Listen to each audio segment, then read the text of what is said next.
আসসালামু আলাইকুম ফ্রেন্ডস, এডুজেট শিক্ষায় আপনাদেরকে স্বাগতম। আপনারা সবাই কেমন আছেন? আশা করি সবাই ভালো আছেন। বরাবরের মতো আপনাদের সাথে আছি আমি সাইফুল ইসলাম। চলে এসেছি নতুন একটি ভিডিও নিয়ে। সো আজকে আমরা জানবো আপনি গুণবতী থেকে দৌলতকান্দি যেতে কোন কোন ট্রেন রয়েছে, সেই ট্রেনগুলো ছাড়ার নতুন সময়সূচি, বন্ধের দিন এবং গিয়ে পৌঁছতে কতক্ষণ সময় লাগবে বিস্তারিত।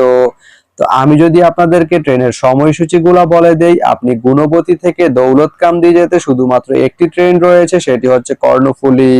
কর্ণফুলী ট্রেনটি গুণবতী থেকে ছাড়বে সকাল 11টা 48 মিনিটে এবং এটি দৌলতকান্দি গিয়ে পৌঁছবে দুপুর 3টা 42 মিনিটে। এই ট্রেনটির কোনো অফ ডে নেই। তো আপনি গুণবতী থেকে দৌলতকান্দি যেতে এই কর্ণফুলী ট্রেনটি ব্যবহার করতে পারেন। তো ভিডিওটি কেমন লাগলো অবশ্যই কমেন্ট করে জানাবেন। আর ভিডিওটি যদি ভালো লেগে থাকে বা আপনার কোনো উপকারে এসে থাকে তাহলে ভিডিওতে একটা লাইক করে দিবেন, কারণ আপনার একটা লাইক আমাকে অনেক ইন্সপায়ার করে নতুন নতুন আরো ভিডিও বানাতে।